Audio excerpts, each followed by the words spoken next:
আমরা যে নরম সরম মানুষ, কোনো ইনিশিয়েটিভ নিতে পারি না, এই জন্য চড়া হয়ে বসে থাকি। প্রতিটা সেক্টরেই দুর্নীতি চলছে। এই যে কাছে আসার গল্পের নাম দিয়ে মানুষকে জেনা করাচ্ছে।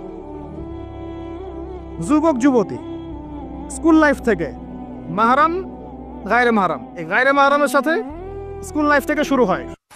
স্কুল লাইফে পড়ছে ক্লাস 8, 9, 10। ক্লাস 8, 9, 10-এর মেয়েরা ছেলেরা এখন অ্যাডাল্ট।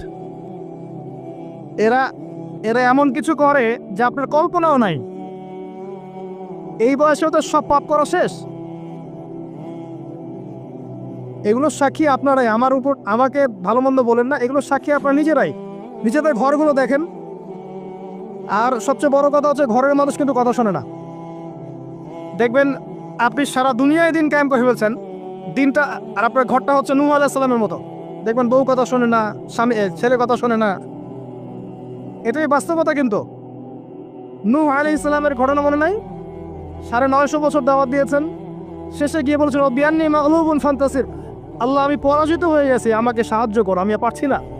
আল্লাহ পাক আযাব নাজিল করে দিলেন। তিনি পার হয়ে গেলেন না। ছেলে পার হয় না। ছেলে বলে আমি পাহাড়ে উঠে যাব, পাহাড় আমাকে সেভ করবে। নূহ আলাইহিস সালাম বলছেন আজকে কেউ সেভ করতে পারবে না আল্লাহর আযাব থেকে। একটু পরে ঢেউ এসে বাপ বেটার মাঝখানে পার্থক্য করে দিল। ছেলে ডুবে মরে গেল।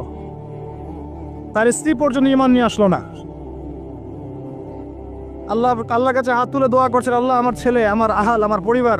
আল্লাহ ধমক দিয়ে বলছেন যে লাইসা মিন আহলিক, সে তোমার পরিবারের কেউ না। দেখবেন আপনি মাশাআল্লাহ দিনদার, আপনার ভিতরে ইসলাম এস্টাবলিশ